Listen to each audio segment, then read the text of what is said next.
Welcome everybody. Fantastic to have you along with us again. Whether you're Creggs supporters, we'll accommodate you, we'll tolerate you, but mainly of course St Aidan supporters. Hopefully we're here for what will be a good afternoon for the club. Throw-in is in about 25 minutes from now.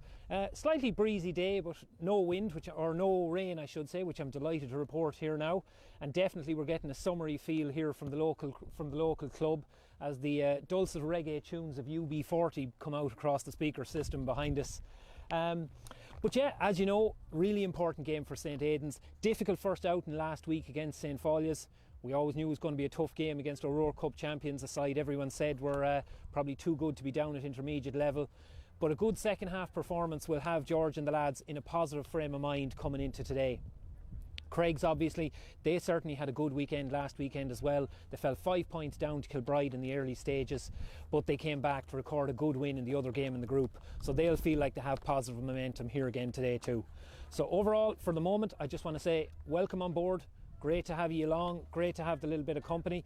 As we said before, it's an awful pity people can't be here. Circumstances outside everyone's control, that we're in a situation where there's only 50 supporters from each club.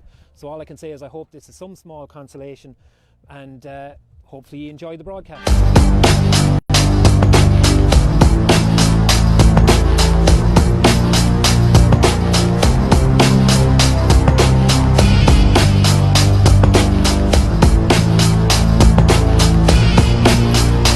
Georgie, big game against Creggs again this Saturday.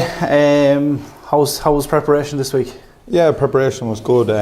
You know, it's a short turnaround, but the lads are really looking forward to it. We had a good week of training, a couple of knocks and injuries after the Folia's game, but look, lads got right back at it, and we just put the heads down, and we're looking forward to it now again. You know, again, Creggs, they're a good team, they're coming in on a win, so we'll put our best foot forward come Saturday.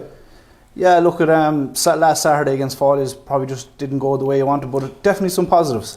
Yeah, look, in fairness, Folia's obviously coming back down from senior, and you know, even winning Division 1 Roscommon last year was always going to be a big task, but in fairness, you know, they got on top there with 5 minutes going the first half, and that's probably where we just let the game slip away. But in fairness, the lads, second half, they dug deep. You know, there was two options, either lie down or try claw back the lead, and in fairness, to claw back the lead, put in a good second half. We're not in it for moral victories, but that was a big positive from my point of view. You know, with the short year, haven't got to see too many games, so it was great to see the guts and determination of the boys there. Absolutely, it was great to see good few lads making their debuts, intermediate championship debuts, first turnout for the intermediates, and obviously that went well as well. Yeah, no, it was great. You know, a couple of lads started that probably haven't got a chance over the last couple of years or away, and then, you know, even Adam came in there and he's still minor, so it was great to get as many lads in as possible, and 20 lads were used, and you know, we have a big panel training this year, so we've 30 odd lads to choose from, so it's just about getting them all game time. It's very hard when it's week on week, so you know, get the game in Saturday, and then we'll look at refocusing and getting more lads in as the season progresses. Absolutely, it's a big game Saturday, and I suppose against Creggs, it's a team we've had a little bit of success against the last couple of years, so hopefully the boys bring that into the game on Saturday. Yeah, look, for as far as I know, obviously I suppose I didn't get to see many teams this year with no league and stuff, but what I have seen at Creggs is, you know, I've been very impressed with them in terms of determination and work rate. You know, the 15 lads that start for them, they always seem to get the best out of them. You know, they have a very good manager, you know, an inter-county manager as standards will go, and then his two sons, obviously the two Dowd boys, and you know, Gately's there from playing with Owen. I would have heard a lot about him, and you know, McCaig there as well, and plenty more lads. They're a big physical team, and in fairness to them, they win a lot of breaking ball and stuff, so it's going to be a battle. If our lads are up for that battle, I'm sure there'll only be a kick of a ball in it, so really looking forward to it. If they show the same heart they showed the second half last week, I'm sure they'll have a right good chance. Last word, we're going to be streaming to a worldwide audience, I think, on Saturday again. Went well last Saturday in the Hyde, and look, at hopefully the boys put forward a good performance again for the all over the world, really. Yeah, no, looking on Facebook. Yeah, no, in fairness, I watched it after on Facebook. It was excellent coverage, you know, for what you're working with in terms of equipment wise. I know it's the best of equipment, but still, you know, you're doing it there live on the day. You see RTA and stuff, and you know, it was very good. I was very impressed, and it's great for fans that can't be there, so you know, it gives them a chance. But hopefully now, you know, few more people will watch it on Saturday, and it'll hopefully be a positive result from our side, and just looking forward to it overall. Georgie, again, thanks very much for your time. Best of luck Saturday. No problem, thank you.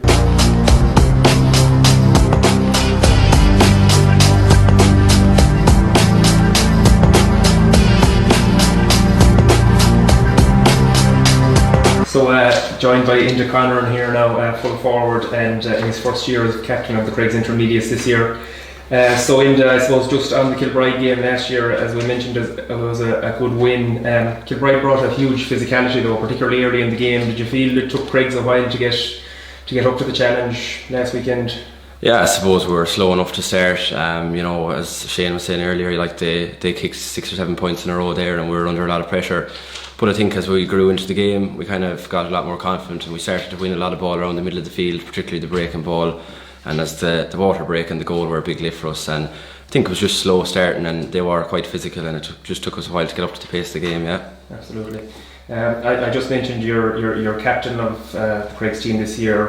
Do you feel that brings any extra, I suppose, responsibility or a little bit of pressure on you yourself, or any other extra duties you have to carry out? I suppose not really. Look, first of all, it's a huge honour to be captain of this group, but we're blessed in that we have a lot of leaders throughout the pitch, on the sideline and on the starting 15. So there's plenty of guys there, plenty of leadership and plenty of so we're lucky in that sense, and plenty of experience. But I think we've a nice blend of youth and experience throughout the squad, so that's a big help as well. Absolutely. I suppose it's tomorrow evening now. It's straight into it again against St. Aidan's, which will be very tough, as we've said. Any of the Aidan's players, we've played them a good few times the last couple of years. I think we did a great game here, a draw in Creggs a few years ago, and I think the Beaches the last time, I could be wrong, I think the Beaches quite well the last time we played them in the league. Yeah. Is there any of their players that you'd be keeping an eye out for that could be potential? Yeah, I think they have a lot of quality throughout the field. They've Keith Walden there, who has plenty of experience at centre back, so we'll be keeping an eye on him, I suppose. And they've got some good quality forwards in Terence Kelly and a lot of big men around the middle. So look, it's a quick turnaround from last weekend, but we've had a good week training and we're hopefully ready for Saturday. It's the game's in Creggs, so it's Creggs' home game. Is that an advantage for Creggs? I suppose, look, you love to play at home in front of your own crowd, but I suppose the way things are, it'll probably be equal support for both teams. But look, we know the pitch, and we're hopefully give something to probably be our only home game this year. So hopefully we'll make it one to remember. Absolutely. Just on the intermediate championship as a whole, in the wider context, was there any sort of standout performances or results that maybe were surprised you last weekend from the other games? Yeah, I suppose the big one would be, Conor Cox coming to Eire, and they had a fine win over Castlereagh. Castlereagh aren't long down from senior, so that was a huge win for them. And I think Oran also had a good win as well, and Dominic's, and also I suppose Follia's in our group as well are going to be just down from senior. They're going to be a big team, but I think above all years there's probably 6 or 7 teams that can win it, so hopefully it'll make for good viewing in the later rounds of the championship. Absolutely. Well, Aidan, best of luck tomorrow evening, and thanks for talking to us. Thanks a million, Eugene.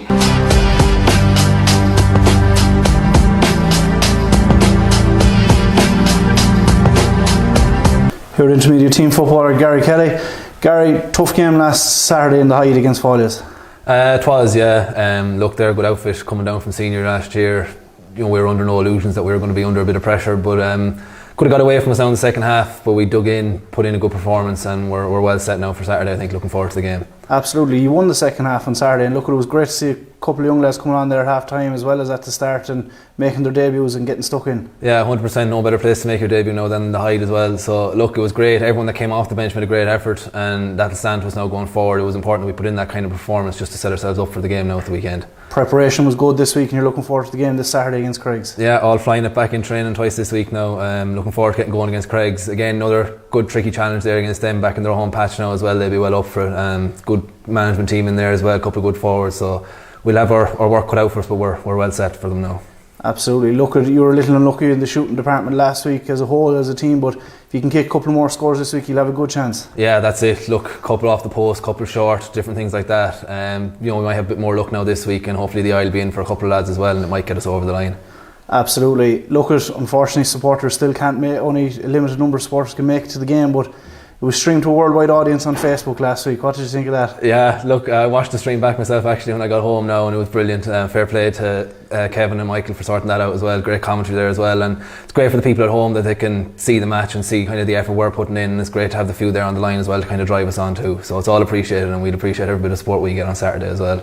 Great stuff, Gary. Look, best of luck in the game on Saturday, and we'll chat to you. Thanks very much.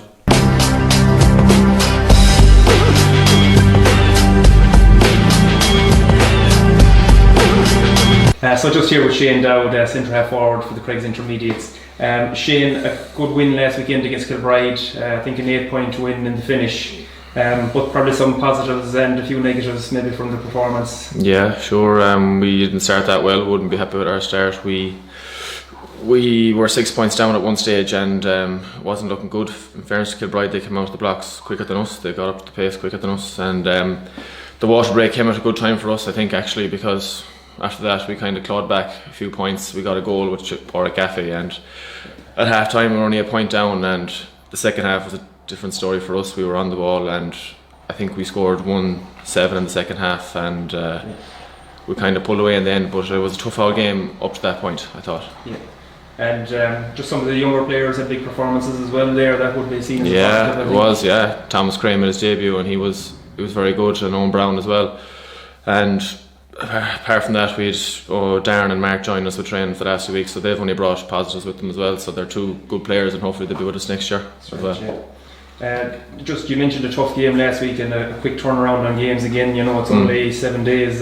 Just I suppose any injuries yourself or any niggles or in the squad in general? No. You want to say about any major injuries for this week? Thank God, no. There's no injuries.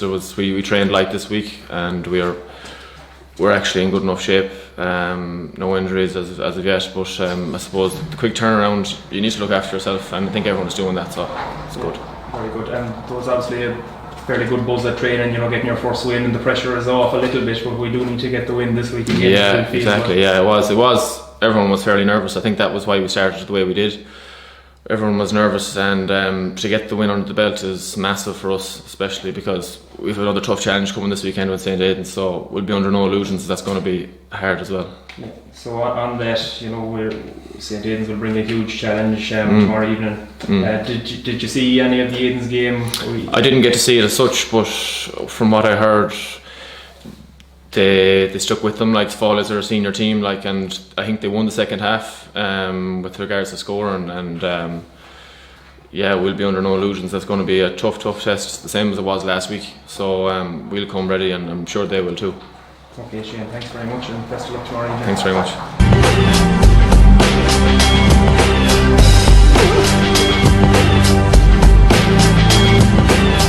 Here with intermediate team veteran James Kenny. James, a tough game last Saturday, but definitely a few positives come out of it. Yeah, it was a tough game. They started off very fast. It was first 10 or 15 minutes very tough. They're good quality inside forwards. They had the wind at their back. It took us, we had a lot of young lads starting, a lot of lads making their debuts. Took them 10 or 15 minutes to get up to the speed of the play. Regrouped at half time, a lot better second half. Lads got into it, and overall you'd have to be positive enough.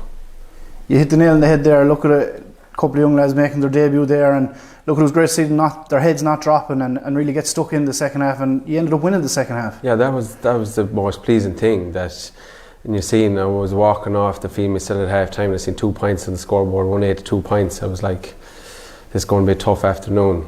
And it could have went either way. It could have went, boys put their heads down and we could have got hammered, or they could have dug deep and done what they did in the second half. And they really put the shoulder to the wheel, and the few lads that came on did very well as well. A lot of them making their debuts as well, and they did very well, and they brought a lot to it. And the young lads that came on, some of them are still only minor, they did very well. And as you said, we won the second half. Again, a quality team, probably one of the favourites for the competition.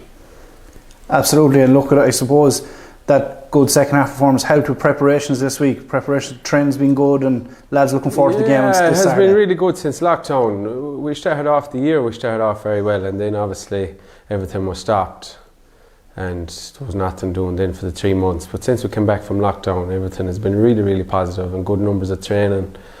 And we were actually looking forward going into that game. We knew we were going to be up against it. We knew fighters were going to be tough, but we were looking forward to it. And we said we'd see how we get on against them. And as you said, we brought a lot of positives after that good second half. And look, at next Saturday against Creggs is going to be tough as well. They had a good win over Kilbride. They're a good team. It's going to be much for muchness again. But hopefully we'll have learned a bit from Saturday. And like I said, them young lads that are just starting off and got them minutes under the belt will stand to them in good stead and bring on Saturday. Great stuff. Look at, obviously you've heard about Facebook there and streaming out to different countries and stuff and letting all the fans see the game. What did you think about that last Saturday? And obviously, yeah, I'm not really one for social media. No, I'm not on Facebook. I'm probably one of the only lads that isn't on Facebook on the team, I'd say. But like you said, I got home at about 5:30 Saturday evening, and the first thing Dad said to me was, "What are you doing with that first goal? How did you drop it?" I said, "Where did you see that?" He said, "I watched the whole thing on the iPad." So he said it was very good actually, and he said Kevin Egan was commentating on it, and he said it was really, really good, way better than Hegarty, he reckoned. So absolutely. He's 83 years of age. He enjoyed it. He said the pitch was perfect. Mammy was beside him. She watched it along with him. She said it was perfect as well. So she was standing up for me, of course. Said I made some good saves and the kickouts were good. So yeah, that's the older generation. So I'm sure everyone else bought into it as well. And I've seen a few clips of it myself, and it was really, really good quality, and the commentating was very good. Brilliant. Jamesy, look, a big game down in Creggs Saturday at 5 o'clock. We wish you the best of luck. Cheers. Thanks, Jason. Yeah, we're back here at Creggs. So you've got Sunday game worthy build up there, expert views from inside both camps. I have to say, no stones being left unturned, I should say, here in Creggs as we prepare for this hugely important intermediate championship match. Just to confirm the team news with you, Creggs are, I'm told, lining out as per programme. I won't obviously rule out that people might be aware which side of the fence I'm on, and they mightn't want to give away any state secrets. But for the record, it's Eugene Fleming in goals, Thomas Crean, James Brandon, Sean Darmody, their full back line, Paul Brandon, James McCaig and Owen Brown across the half backs, Colin Canny and Tom Fleming, a very powerful and solid midfield. A lot of scoring power in the half forward line, Ronan and Shane Dowd, who were both hugely influential, key players last week against Kilbride, and Pádraig Gaffey making up the trio there. Then inside, Kevin Gavin and Enda Conneran in the corners, and Dangerman and county panellist Noel Gately at full forward. On the St Aidan side, there's 3 changes from the team that lined out last week. James Kenny is still in goals, full back line, Cathal Mears, Donal Kelly and Cathal Kelly. First change in the half back line, Mark Higgins comes in at number 5, replacing Brian Coyle. Keith Waldron and Andy Higgins make up the rest of that line. Ray Kennedy and Shane Byrne continue at midfield. Gary Kelly wing forward. Nigel Kelly unfortunately sustained an injury last time out against St Folius. He's replaced this time by Cathal Dolan, who had an excellent outing when he came off the bench last week, with Niall Hines on the left wing. And then Owen Fallon corner forward, Terence Kelly full forward, and in the corner Paddy Kenny replaced by Diarmuid Tracy, who also came on and put in a very solid performance last week. So that's 3 changes to the starting team. Obviously positions will only suss out when the game starts, and even then I suspect it'll prove tricky, as it's a fluid concept at the best of times. I would say if you're and we're going to have a little bit of stadium announcement here in the background. I presume they're going to introduce all the teams as well. But if you're a Creggs listener, I would say the type of positional switches we're looking at is Terence Kelly going in goal, Raymond Kennedy cornerback, that kind of thing. But I'd say if I was to be a little bit more genuine, I would say that we could be looking at it'd be interesting to see Diarmuid Tracy. I would expect him to line out around the middle third. Owen Fallon probably drop back into centre forward as he did last week, and then like that you could be looking at Terence, possibly maybe Shane Byrne spending a bit of time at full forward. Who's to say? Diarmuid Tracy I could see, like I said, dropping back into the middle to replace him. Try and get Niall Hines into the game a little bit more as well. He showed some good cameos last week. He earned a good free before half time, so they'll probably look to try and get a little bit more out of him, get him a little bit more involved in the game as well. And like that, there's a bit of attacking power in that half back line as well. As you can imagine, the likes of Cathal Kelly and Keith Waldron, they had their hands full last week taking on the Murtagh brothers. Here you're talking about taking on the Dowds and of course Noel Gately. So plenty of tough defensive jobs there to be done. But again, there was some encouragement in that regard last year. It wasn't like either the Murtaghs ran riot, so there were positive signs. So we'll hope that there will be positive signs here again today in a game that is probably fair to say Creggs will undoubtedly start as favourites. after their strong win last week. But the other side of that is this is a game that the boys will feel is winnable. Mood in the camp has been positive after last week. Lads appreciate it. It was a poor start to the game. First half an hour didn't go particularly well, but they turned things around at half time and gave themselves something to build on. Obviously, being realistic about it, St. Folius was a game that was always going to be a very difficult one to try and win. This would be this and the next week and the game in 2 weeks' time, I should say, against Kilbride. These would be the ones that when the group was drawn out, people would have said it would be these three teams fighting out for second place, trying to come in behind Folius. Now, that being said, I'm sure Creggs might have other ideas after starting off so well, and of course they've enjoyed success under Ger Dowd as manager before. He's back in charge of them again this year. He'll undoubtedly feel like he can achieve some good things this year if he gets a full fit team the whole way through the year. Obviously, not unlike ourselves, wouldn't be the most massive of pick around Creggs, but they have some very, very talented footballers. So as we talk here now, the captains, Keith Waldron for St. Aidan's and Enda Conneran for Creggs, have just shaken hands with referee Dermot Lyons. We're lining up here now at this stage. I'm not sure if there is a minute's silence or not. I know that it has been noted that Creggs are wearing black armbands in honour of Conor Connolly, who sadly passed away earlier this year.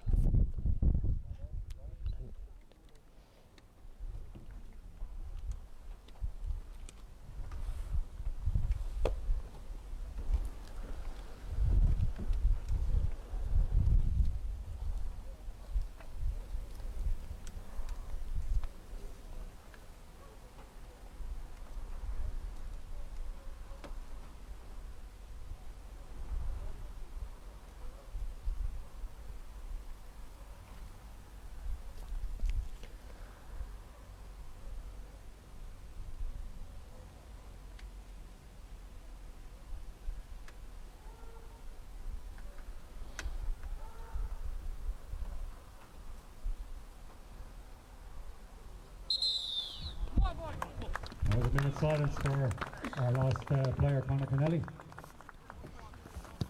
And please stand for your national anthem.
So yes, as I suspected, minute silence for Conor Connelly, obviously former Creggs player, and followed up by Auron Naveen, very beautifully sung there. I'm going to have to offer my apologies to Creggs listeners now.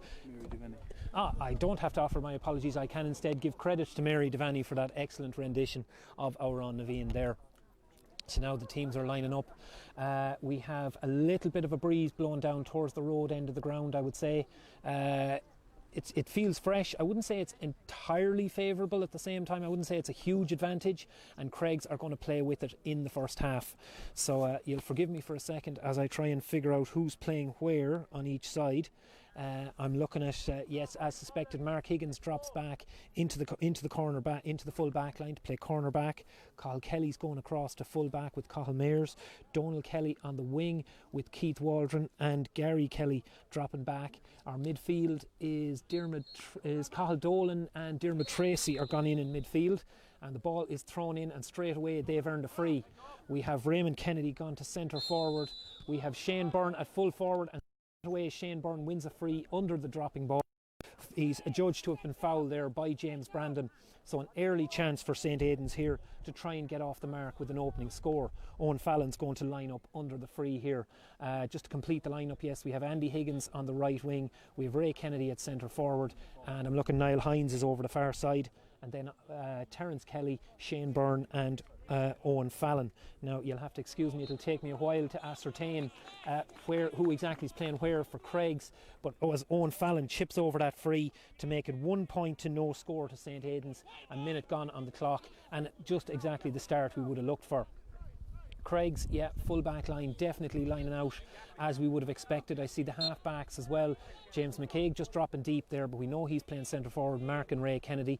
Tough assignment for Ray there. He's taken on one of the key men for Creggs. An awful lot of their play built around their centre back.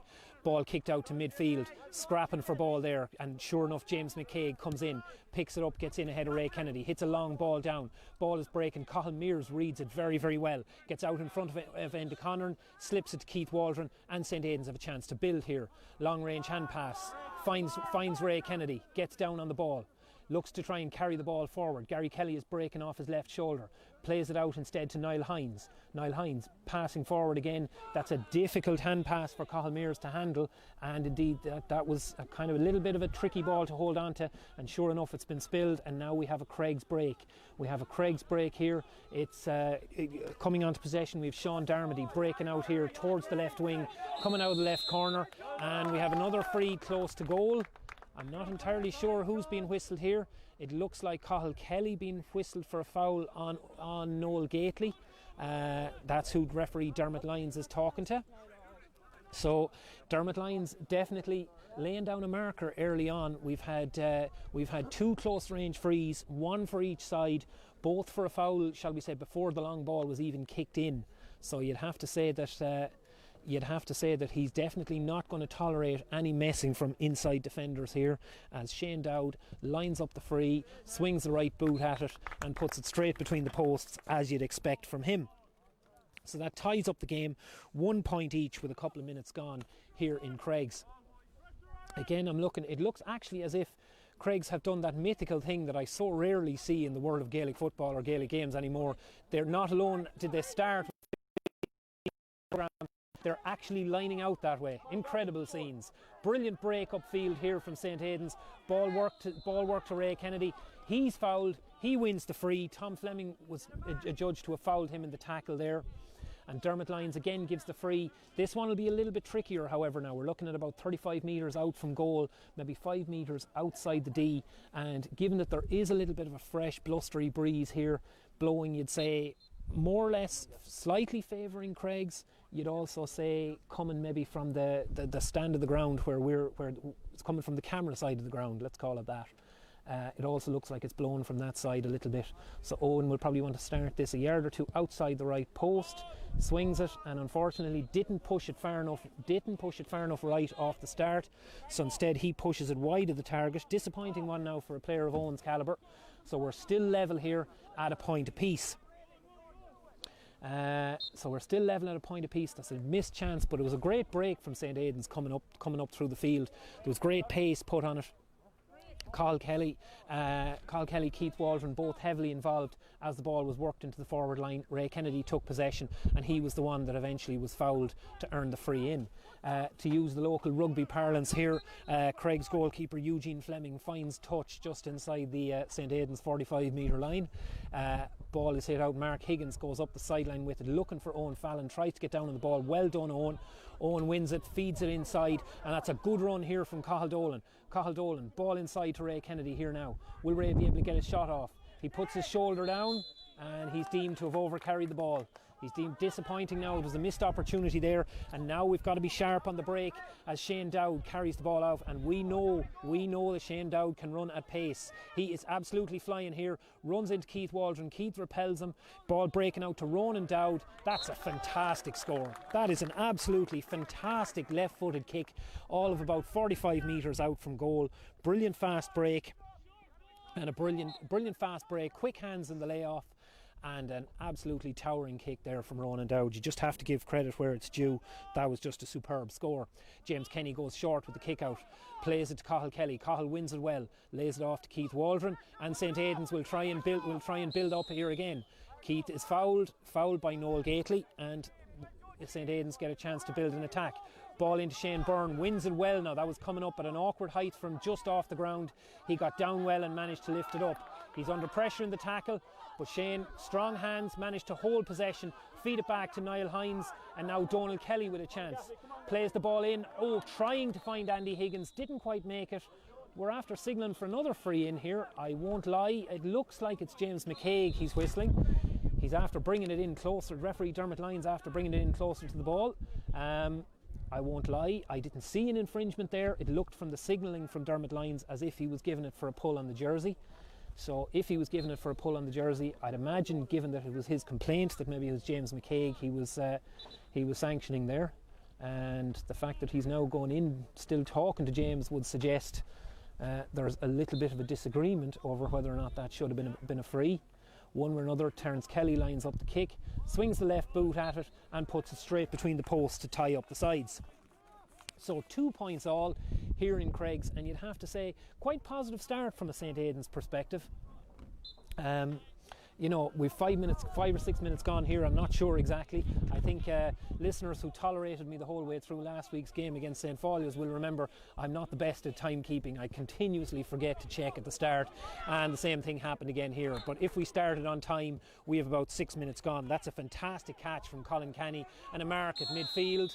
And now Noel Gately, caught out by the new rules, he doesn't realise that you can't mark a placed ball, and that's why, and because he held the ball, the free was given against him for over-carrying.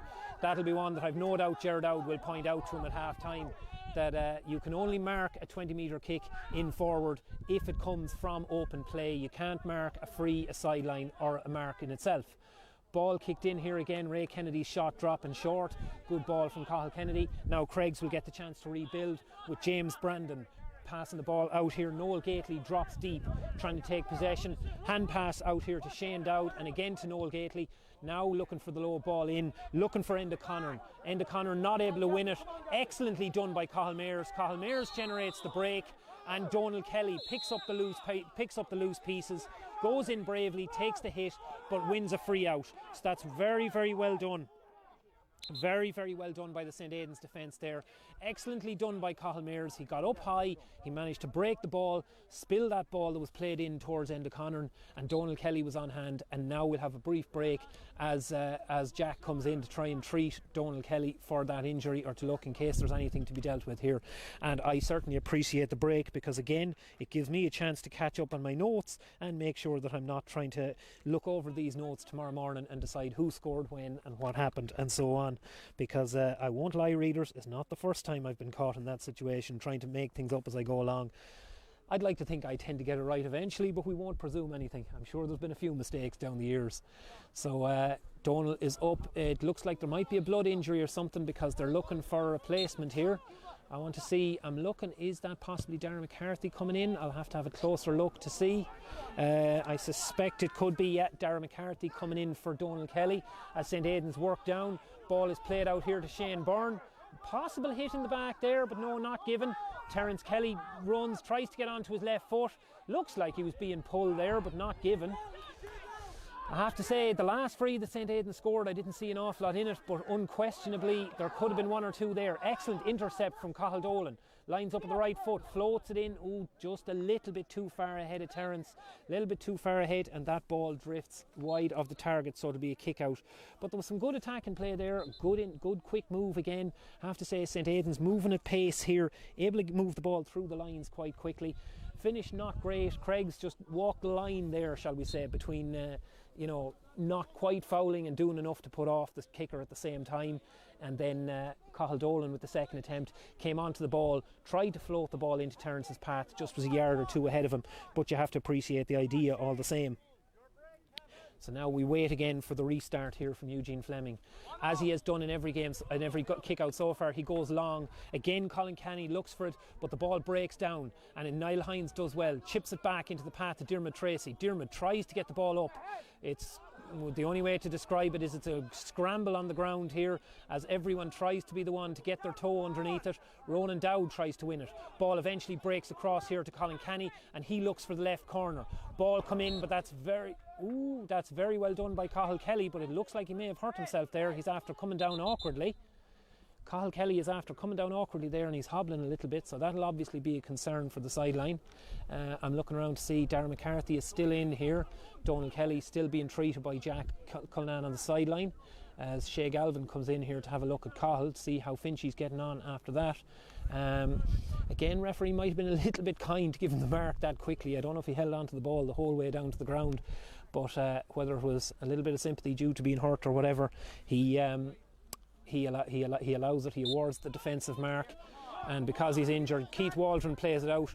Ball here to Dermot Tracy. Dermot uses his strength, plays it to Darren McCarthy, back to Keith Waldron, and now St. Aidan's back on the attack. And again, we have a foul under the ball. I'll tell you, it is not a nice day to be a cornerback here in Creggs, because this referee, Dermot Lyons, is being absolutely merciless. It has to be said, he's doing it to both sides. We've had three of these frees so far. Two for St. Aidan's, one for Creggs. He's 100% consistent in it, but his message is unambiguous. If you are a cornerback, you better behave, and you don't just have to behave. You don't just have to behave when you're fighting for a ball. You have to behave before the ball even comes into you. Very much the dominant theme so far. As we look here, there is 11 minutes gone. 11 minutes gone, and we have another injury stoppage here. I'm looking, without being able to see a number, I was going to say it looks like Tom Fleming, but it's not. I see Tom here dropping back into a more defensive position. Sorry, James Brandon, my apologies, is the man who's being down, being treated there. Again, I didn't see a huge amount of contact, but he's the man being down, getting a little bit of treatment there. So obviously, again, another key man along the spine of the Creggs team. They'll be hoping he comes out okay, and it looks like he's moving okay as Terence Kelly lines up the free. Donald Kelly back into the St. Aidan's team. He's back on after that blood substitution as Terence lines up the free, and Terence splits the post with the free. And you have to say, again, based on Dermot's performance so far, the referee's performance so far, there could be plenty more of those kind of chances to come. I'm just going to write down here off the ball foul and make sure I note that there are several of them happening, because that looks like it's going to be a theme here. Creggs they clearly have decided that their midfielders have an edge when it comes to the catch. Now they're also getting incredible distance on these kickouts, even allowing for the wind. Eugene Fleming just put that well down onto the St. Aidan's 45 metre line. There's a free given under the dropping ball, and Ronan Dowd is coming out here to have a kick at it, and based on his first score in this game, which he put over from around this distance, we can say he will comfortably have the range here. It's just a question of whether he finds the target or not, and based on the congratulations of his colleagues, that will tell you that he has found the target. So he has tied the teams up again, 3 points each, and we have 13 minutes gone in the game. Has to be said, very, very even game so far. But I'd say, as you watch that there, you'd get a very, very clear feel for the strength of the wind and the degree to which that is an advantage. I said at the start it was maybe a point or two wind. Looking at that, obviously Eugene Fleming, he has a fantastic dig of a ball at the best of times. But I mean, at the same time, to be putting the ball onto the opposition 45 metre line is a fairly...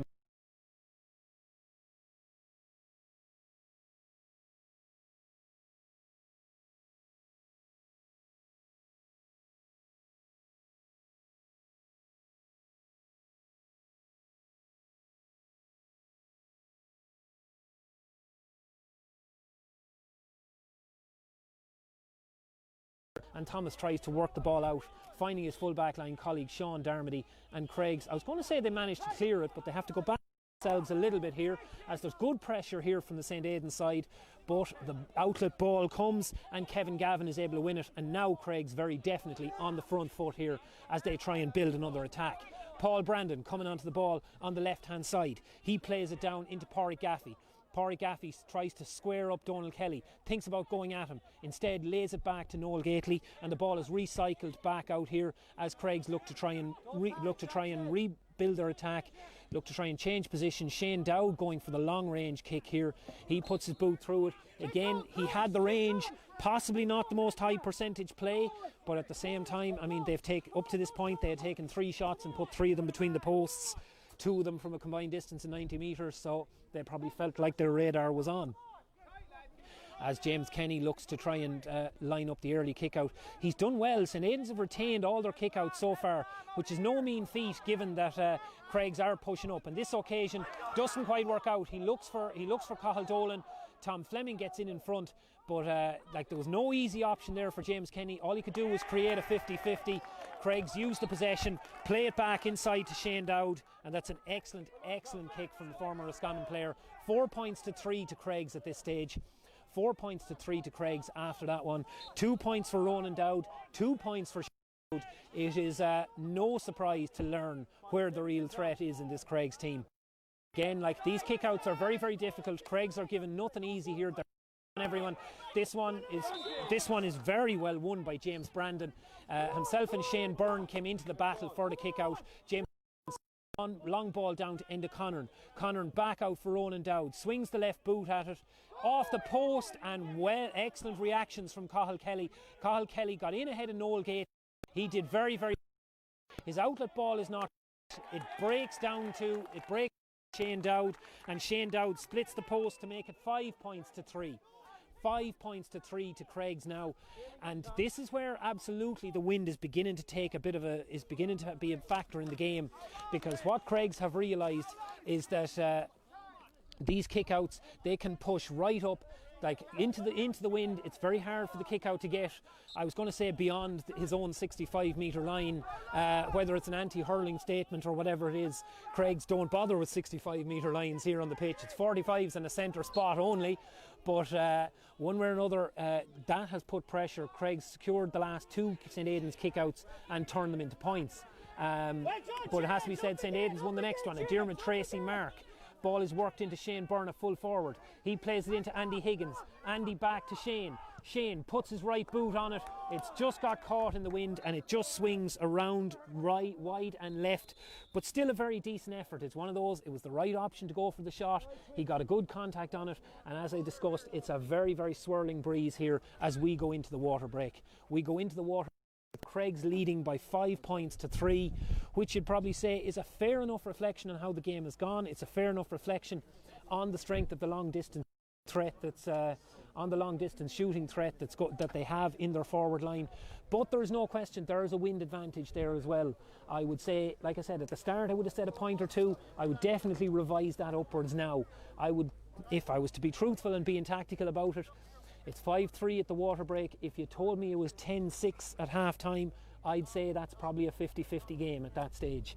Now, that's not to say maybe it will be 10-6, maybe it could be 6-all, it could be 1-10-3. But for the moment, the score is points. St Aidan's 3 points.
Whistle to call the players back on the field.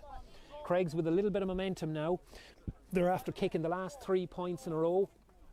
They've realised they've stopped conceding those short kickouts to St Aidan's. They've pushed up. They've decided they're going to put that pressure on, see if they can force the turnover. They didn't win the last one. An excellent mark from Diarmuid Tracy meant that St Aidan's won possession and earned that chance that ended in a wide ball from Shane Byrne.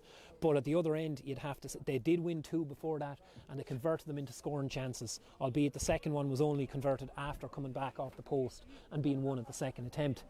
But either way, we're getting ready to get back underway here. There's now, I'd say, 19 minutes gone, but we can probably take it that 3 of those are water break, as again another fantastic long kick out, but this one breaks kindly for St Aidan's. Ray Kennedy wins it, plays it out to Owen Fallon here. Owen hasn't really got an awful lot of possession so far. He glides down the left wing, cuts in, gets onto his right foot. That's an outstanding kick. That's an excellent kick into the wind. Well won kick out, laid off to Owen Fallon, and an excellent kick with his right foot. That's a good score to break momentum from a St Aidan's point of view. It brings us to just a point adrift. 5 points to Creggs, 4 points to St Aidan's, and we are just, and that's an, oh, didn't, Shane got up.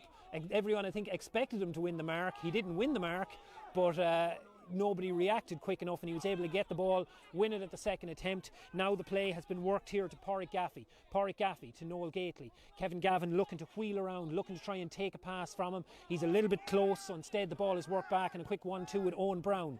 Changes the point of the attack, goes across the field. James Brandon comes on the ball here. We're back into Kevin Gavin, now Noel Gately. They're just working the ball across just on the edge of scoring range, and the edge of scoring range is within scoring range for Ronan Dowd. He's going for it again. He got an excellent contact on it, but that drifts slightly wide, maybe about 4 or 5 yards wide of the target. So that's Craig's second wide of the game so far. They still lead by 5 points to 4. James Kenny comes out, getting ready to take the kick out. That, I'd say you could see that pattern a little bit. They had a lot of players who were kind of happy to work the ball across the half back or across the half forward line, wait for a chance to probe possession. But when it came to Shane and Ronan Dowd, they felt they had the confidence to try and put boot to ball and see if they could make it. Good break from St Aidan's, but ends badly here as Diarmuid Tracy's hand pass goes a little bit too far ahead of Cathal Mears, and Creggs can break. Excellent long ball down. Shane Dowd finds it into Noel Gately. Oh, Cathal Kelly slips, so there could be a little bit of pressure here, but he's pushed wide. Ball back out to Ronan Dowd, and a miss kick there, you'd have to say, from Ronan. James Kenny is able to react. He's able to get a hand on it and touch it out for a 45. That was definite. That could have been a lot worse from a St Aidan's point of view. Noel Gately had the ball. Cathal Kelly, he appreciated he was in a one-on-one situation. He backed off, essentially saying to Gately, "I'll give you the point. I don't want to concede the goal." Unfortunately, he tripped himself up as he was going backwards. That left the goal opportunity on. Noel didn't quite get didn't quite get past him quick enough. Cathal Mears was able to get back to cover. Ball fed out to Ronan Dowd, and his miss-hit shot, I'm fairly confident Ronan was going for a shot, but his miss-hit shot touched out for a 45. So it's Kevin Gavin standing over the 45. You know a man is well able to kick a dead ball when he can wear bright orange boots like that. I have to say, with my ability, I would never wear boots like that. I wouldn't be arrogant enough to do it, and that's why I've only ever played Junior B and Junior C. In this instance, Kevin Gavin's kick, he had the range, but it does drift left of the target, and that's Craig's third wide of the game. Their lead is still just a single point, 5 points to 4, as again St Aidan's go short of the kick out. Cathal Dolan this time doing well, feeds the ball into Mark Higgins, ball across to Keith Waldron. Keith just took his eye off it for a second, but St Aidan's retain. Good work there from Diarmuid Tracy to get into position to support him. Mark Higgins again in the right spot. The guy's playing it very, very careful here. Dangerous ball from Mark Higgins, but he finds his brother Andy. Andy playing it to Cathal Dolan, and St Aidan's working the ball very well. Ball retention good here.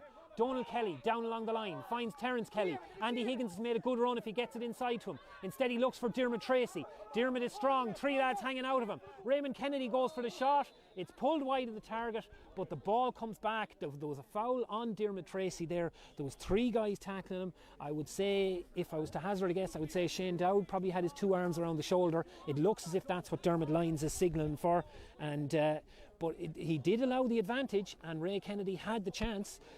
He realised that he had to shoot quickly. He couldn't let the 5 seconds expire, so he did shoot quickly, just flashed his shot wide and left of the post.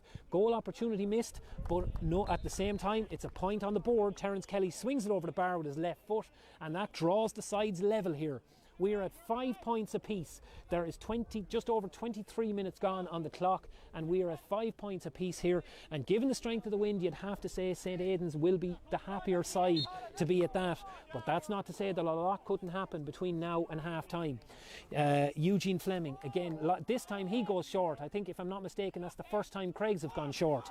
Chips it to James McCaig to James Brandon, and suddenly Creggs are under a little bit of pressure here. We had a fumble ball from Sean Darmody. Ray Kennedy was in on top of him with Shane Byrne trying to force the turnover. Owen Fallon was in there as well. But they're judged to have fouled Sean Darmody, and Creggs get a reprieve. The ball is worked to Ronan Dowd. Ronan takes on Gary Kelly, tries to break up the right wing. Ronan chips a ball into the full forward line. Enda Conneran onto it now.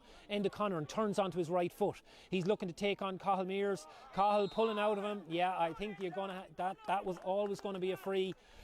You could just see it looked like Cathal had him in hand, and then there was just that little quick step from Enda Conneran. He gave himself a yard, and Cathal was under a bit of pressure, and now we have a free for Creggs out on the right wing, 20 metre line. It's a tricky angle. There obviously will be no question of distance here for Ronan Dowd.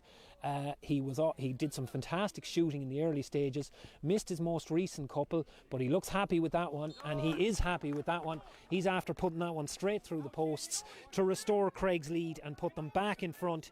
So it's now 6 points to Creggs, 5 points to St. Aidan's. James Kenny again shaping up over the kick out here. As I look here, we have Terence with, again I'm having to add up my scores here. I see Terence with 3 frees as St. Aidan's win the short kick out. Ball work to Donal Kelly. Donal Kelly goes down. That's an excellent ball into Terence. Terence, hand pass inside. Andy Higgins breaking. Andy Higgins, low shot, saved at the feet of Eugene Fleming, and Cathal Dolan comes onto it. First time fly hack, swings the ball over the bar. That really could have gone anywhere. It literally could have been anything, but it's a point for St. Aidan's. Much like the previous attack, it could have been a goal. They'll have to settle for a point, but again, 6 points all, and this game continues to be right in the balance. That was an excellent save from Eugene Fleming. He covered his angles. Andy Higgins showing that soccer instinct. He got down well. I'm surprised that's not a free going through Keith Waldron. That's a very, very surprising call now. I'll say this, Craig's listeners will say, or listeners, viewers even, will say that I'm putting my St. Aidan's hat on me, and I may have to do that yet if the rain keeps coming here, but more to the point, I would say in this instance, it's very unusual to see a man go through the back of a player going down on the ball like that, and for a free not to be given. But a free was not given, that's all that matters.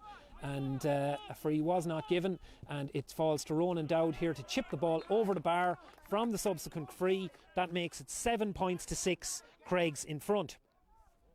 7 points to 6, Creggs in front. We now have, let me just check my time here, we now have 26 minutes gone. 26 minutes gone, and Creggs lead by 7 points to 6 here. Again, James Kenny in goal, looking around for the short kick out. Keith Waldron with a double move, can't shame free. He has to go long. Cathal Dolan tries to get into it, but Shane Dowd was in the right place. He wins it, plays it down. Again, the referee didn't call the mark, or he actually whistled for the mark there. Noel Gately with the attempt hits off the post and goes wide. Lucky reprieve for St. Aidan's. I'm surprised actually at Dermot Lyons there, because again, maybe he decided that Shane Dowd played on rather than giving the mark. That's the only thing I can imagine there, because he actually whistled. Noel could have taken the mark there if he wanted to, but either way, he played on, he swung at it with his right foot, and ultimately it was given as it was a wide ball off the post. Low kick out, given short to Cathal Dolan. Cathal finds Keith Waldron. Keith Waldron goes down, looking for Owen Fallon in the left corner. Owen swings around. He's being marked here by Paul Brandon. Owen drops the ball in. Terence Kelly gets out in front. Can't complete the mark, however, so he's going to be under pressure here. He goes to ground under pressure from James McCaig and from Sean Brandon. Sean Darmody, I should say. Eventually we have referee Dermot Lyons is whistling, but it's not entirely clear what he's given here. I suspect he may be just going to throw in the ball, because we had a scramble for possession with players on the ground, and it's Colin Canny who wins that throw ball. He breaks out in the tackle and wins the free. So we have a free to Creggs, about 30 metres out from their own goal. They'll try and mount another attack from here. Creggs still leading by 7 points to 6. High ball down, well broken by Cathal Kelly.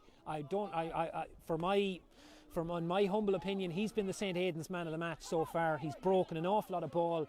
He's dealt with a lot of high possessions coming in, and he's done very, very well. Quick St. Aidan's attack here. Cathal Mears linking up with Diarmuid Tracy. Back to Mears and back out to Owen Fallon. Owen Fallon has to recycle. Cathal Dolan is the one that comes on the ball.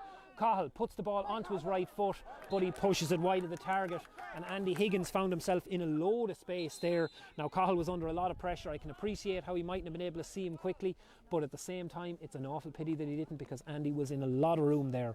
So we're still at 7 points to 6 here in Creggs. It's a very, very tight game, very evenly contested game. If you were to summarise the game so far, you'd say that St. Aidan's, they're having to work that a little bit harder to get the ball up the field. They're chipping it short, they're using the hand pass, plenty of support play to bring the play up along the field. But Creggs are just devastating from long range. Right from the start, you look at the kickouts that Eugene Fleming is sending down, dropping them right onto, they're bypassing midfield straight onto the half forward line. If the midfielders are getting on them, they're starting from a deep position. Like, to give you an example here, at the moment Tom Fleming, Creggs midfielder, he's standing 5 metres to St. Aidan's side of the St. Aidan's 45 metre line, and he fully intends getting up to win this ball. That'll show you how much range Eugene Fleming is getting into his kickouts already. Few drops of rain starting to come down here. I have to say we're very, very well protected here. There's a fine piece of garden furniture. It's designed to block out the sun, but it's doing the needful very, very well here to keep me in my privileged position, very, very warm and dry here.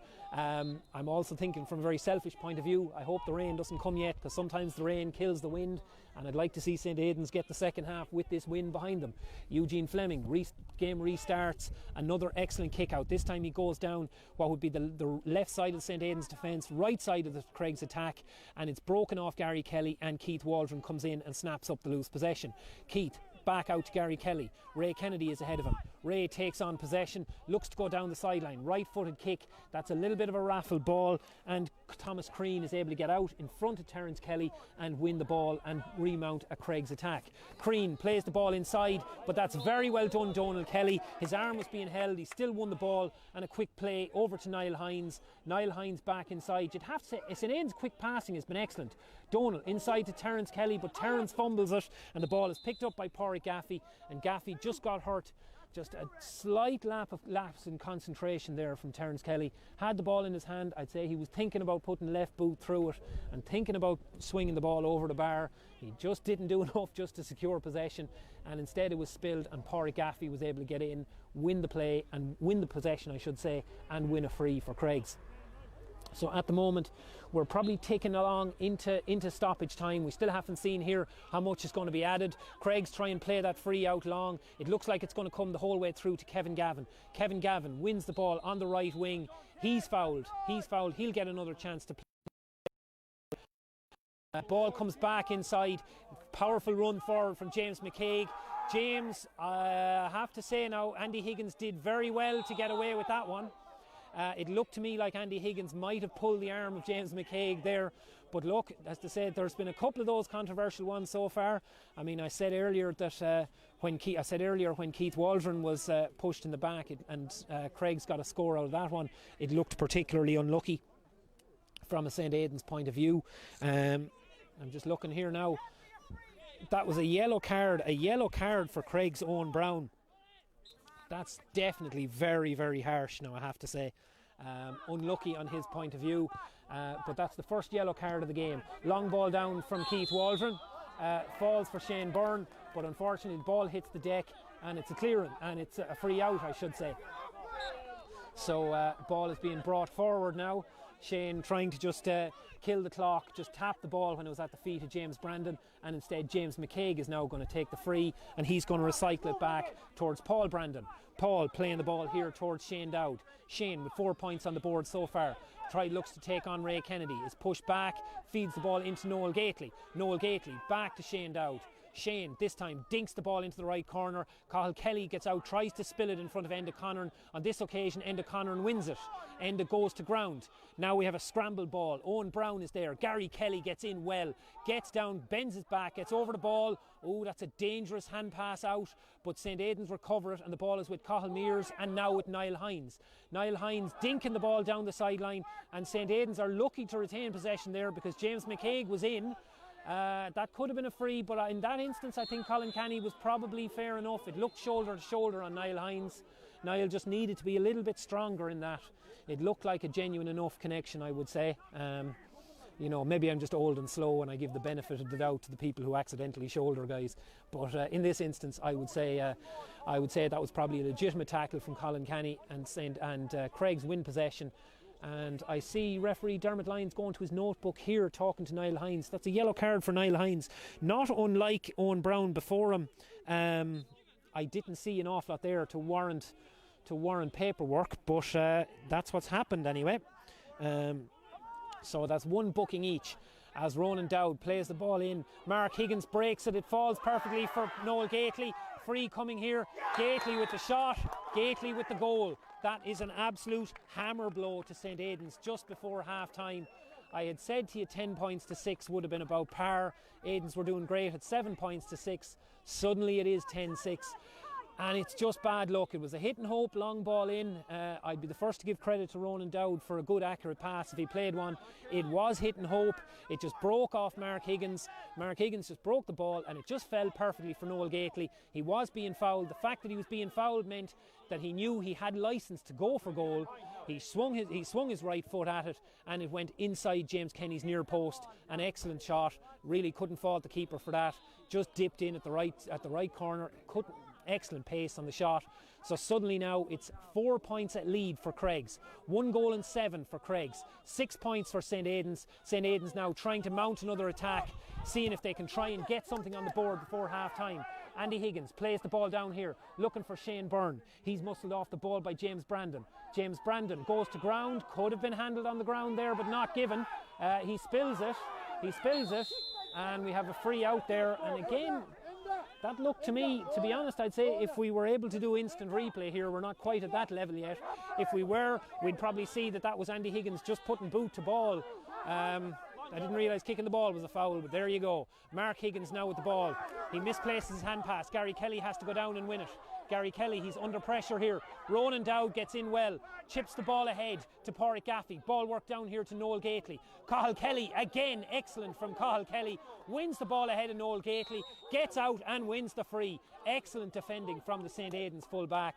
You'd have to say he was unlucky in terms of the goal that was conceded, but overall it's been an excellent performance from Cathal so far, though he's still limping, and you really hope that he'll be fit enough to play a full part in the second half. Quick free here taken Keith Waldron.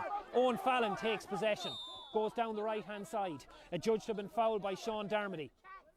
Waldron again looks for the ball here. He's probably going to go back across. He looks for Diarmuid Tracy in the middle. Diarmuid gets there first, plays it into Cathal Dolan. Cathal takes a quick solo of the ball, looks to go out to his left wing. He's under a bit of pressure here. He's going to have to solo, he's going to have to do something with it.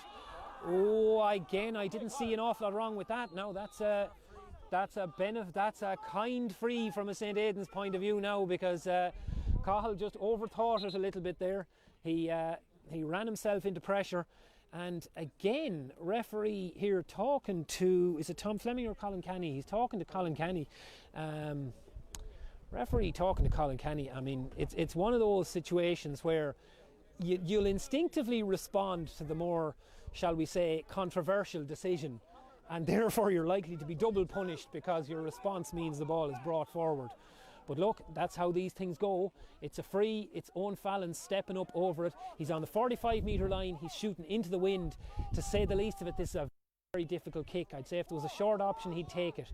He lines up, he plays it in, he's got a good contact on it. He actually had the distance, but he's pushed it wide right. That is, by my count, that is St. Aidan's 5th wide of the game. Creggs have 4, and that is the half-time whistle. So half-time score here: Creggs a goal and 7 points, St. Aidan's 6 points. 4 points between them. I did say at the water break, given the strength of the wind, that 4 points was probably fair. The wind has maybe quietened down a little bit since. Again, the elements, somebody in Creggs that maybe sacrificed a goat to a weather gods here. They've had the wind in the first half and it might die down in the second or something like that. But overall, you'd have to say, very, very strong performance from St. Aidan's. They've had to work hard to create scoring chances. They've worked the ball up the field. They've had to play it very, very tight. The long ball is incredibly difficult. You can't, a 50-metre long ball, just not an option there today, playing into the wind. But they've worked it up well. They've created scoring chances. They've 6 points on the board. Creggs have won 7, so it's all about trying to mount a comeback in the second half now.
When all besides our vigil keep, the west asleep, the west asleep. Alas and well may err and weep when Connacht lies in slumber deep. Our lakes and plains smile fair and free, mid rocks their guardian chivalry. Sing all, let man learn liberty from crashing wind and the lashing sea. And a chainless way and a lovely land, freedom and a nation whole. would demand. Be sure the great God never planned for slumbering slaves a home so grand, and long a brave and haughty race, honored and sentinel to the place. Sing, oh, not even their sons' disgrace could yet destroy her glory's trace. For often in O'Connor's van to triumph dashed each Connacht clan, and fleet as deer the Normans ran through Corshnev Pass and Agrahan. And later times saw deeds as brave and glory guard Clan Rickard's grave. Sing, oh, they died their land to save at Auckland's slopes and Shannon's away. And it when all our vigil keep, the West's asleep, the West's asleep. Alas and well may Erin weep when Connacht lies in slumber deep. But hark a voice like thunder say, the West away, the West away. Sing, oh, hurrah, let England quake. We'll watch till death for Erin's sake. No, because like the broadband is everything for the Roscommon. We're back. Okay, we're back here again. Shorter half-time breaks have become just a feature of since the water break has come in. I don't know, it's 10-minute half-time breaks, and I'd say we haven't even have that at this stage, or maybe that's just time flying by and all that. But we're lined up and getting ready to go again. Rain beginning to come down now at this stage. So I have to say, camera work has been superb. My thanks to Marie and Michael Carty for their excellent work here, and for putting up with listening to me over the last while. So you're all having to put up with me as well, and I know you are. But you know, you're tuning in voluntarily, so I've less sympathy for you. These are stuck beside me here; they've no hope whatsoever. So now we have the officials coming back out. Officials coming back out. Dermot Lyons walking towards midfield here. And we're getting ready to go again in the second half. I've been notified we have 2 changes on the Creggs side. They've made 1 switch at midfield. Enda O'Rourke is coming in to replace Colin Canny, and then up front Matthew Brown coming in, and he's replacing Pádraig Gaffey in the half-forward line. So Matthew Brown will go in and he'll pick up Donal Kelly will pick him up, while Enda O'Rourke moves into midfield. From what I can tell, it's the same St. Aidan's side pretty much. I don't see any new faces out there, no, pretty much the same St. Aidan's figures. So the same 15 for St. Aidan's, and again, much like I had to do last week, I'm going to warn you because I can feel a sneeze coming and it's going to hit you by surprise at some unspecified point in the next 5 minutes. I'm actually going to remember to time this one as Dermot Lyons throws the ball in at 5:49 p.m. and the ball breaks out and Niall Hines gets in well and wins the free. Quickly dinks the ball in. He's looking for Terence Kelly in the corner. Has it overshot him. Terence gets it before it goes out over the line. Terence wins the ball. He has to recycle though. Has to try and work the ball back. He comes back out deep. That's a difficult ball, but well won by Cathal Dolan. Cathal Dolan wins the ball. Shapes up with his right foot. Drops it in. But Ray Kennedy is a little bit behind his man and Paul Brandon is able to win it. Paul Brandon gets out, claims the ball, wins the free, and Creggs get a chance to clear their lines. 1 goal and 7 points to Creggs, 6 points to St Aidan's, win favouring St Aidan's in the second half. Over carrying call. There's been several calls, I have to say, that I didn't see coming from referee Dermot Lyons here today on this occasion. I'm not sure if it was Owen Brown or Matthew Brown that was called for the over carry on the way out, but one of them was anyway. Possibly Matthew was called for the over carry on the way out. Like I said, definitely a marginal call is the most kind way you could describe it now. And as Terence lines up the free, swings it in with his left foot. It's close. I think he likes the look of it. And more importantly, we see a white flag flying, so we're back to within a goal. That Noel Gately goal, an excellent goal just before half time, is all that separates the sides at the moment. A goal and 7 points to Creggs, 7 points to St Aidan's, and we're in for a very interesting second half here. Again, I'm going to just make my little notes here so I have something to write about when it comes to the paper. Remains to be seen as to whether it'll be a headline match or not. Hopefully we'll be able to give it a little bit of prominence, show my St Aidan's bias to all the Roscommon Herald readers if I can at all. Eugene Fleming with the kick out. I'll be interested to see how far this kick out goes. He was dropping them onto the 45, the St Aidan's 45 in the first half. It's still an excellent kick. He's just getting it up to halfway. Referee blown for a free, and Colin Kenny sends the ball down towards Noel Gately. It's Kevin Gavin now. Kevin Gavin carrying the ball into the left corner of the Creggs attack. He recycles back. St Aidan's get bodies in there, and between Donal Kelly and Cathal Dolan, they win the ball. Cathal looking to chip the ball out, but he overshoots the pass, hits it towards James McCaig, and there's another, I have to say, free. There didn't look to be an awful lot in it. Ray Kennedy going in on James McCaig looked like a genuine enough contact to me, but again, free is given to Creggs. Creggs build up. Shane Dowd on the ball here now. Shane Dowd chips the ball back into the path of Colin Kenny. Colin Kenny taking possession. Creggs on their own side of midfield. This time Matthew Brown plays the ball down. He's looking for Noel Gately here, being shadowed by Cathal Kelly. Gately plays it back out to Ronan Dowd. Ronan with a little solo dummy beats Gary Kelly. Ball into Matthew Brown here, spilled in the tackle.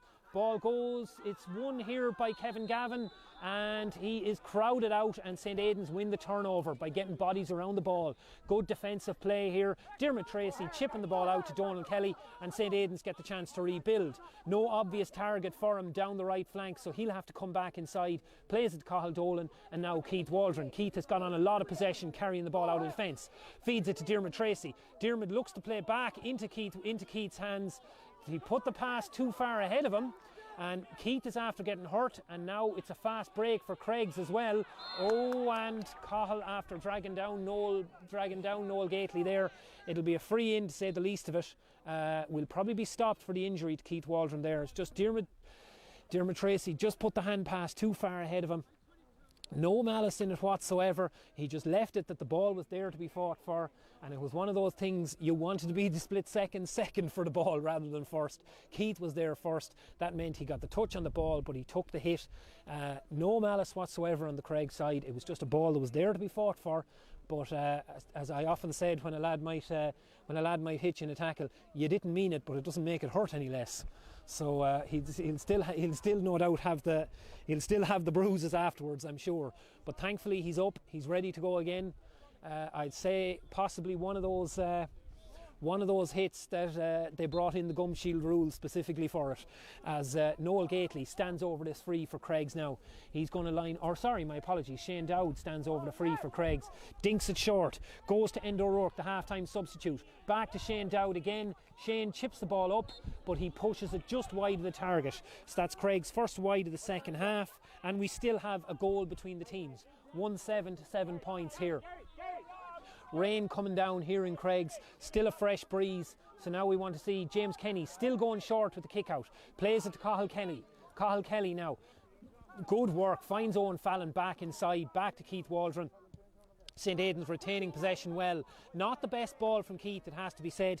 Easily cut out by Thomas Crean at the back of the Creggs defence. He finds Kevin Gavin, and now we have a Creggs overlap. Matthew Brown, since he's come on at half time, he's already got 3 or 4 good possessions. Ball worked here to Shane Dowd. Shane Dowd chips it in and chips it over the bar from about 35 metres. That's it just has to be said, that's a disappointing one. It's a disappointing one from a St Aidan's point of view, in the sense there was good possession. And last week I was quite critical of some of the long balls that were sent forward, slightly aimless long balls I would even say at times. You know, balls that were kicked into the full forward line didn't really give the full forwards a great chance to win. Follia's dropped sweepers back. They were able to pick up the loose possessions. This time around St Aidan's haven't done that. The ball into the forward line has been targeted. It has been very good. That a slight exception to the rule there means that Creggs go back 4 points in front. Andy Higgins marks the kick out. Ball played into the right corner, but Terence Kelly not able to get it up at the first attempt, and James McCaig is able to sweep up the loose possession. Ball coming out. Paul Brandon now chips the ball down towards Shane Dowd. Hard tackle here from Keith Waldron. Pulled to the ground, free for Creggs on the left hand side of midfield. Shane Dowd chips it back inside to Matthew Brown. Owen Fallon accidentally runs into the back of him there. Again, much like the one before, it's one of those, I don't think there was an awful lot of malice attached. He went for the ball, Brown just turned sharply, and it meant what would have been a shoulder to shoulder suddenly became a shoulder to back very quickly. But I suspect Owen is going to go in the book here on account of it. Dermot Lyons definitely talking to him. We have 7 minutes gone in the second half, and Owen Fallon joins Niall Hines and Owen Brown of Creggs in referee Dermot Lyons' notebook. So yellow for Owen Fallon as Creggs line up the free. James McCaig sends it forward. Cathal Dolan gets out well to win it. Cathal Dolan carrying the ball through midfield, fumbles it a little bit, and Sean Darmody is able to reach in, take possession. Creggs building the attack again.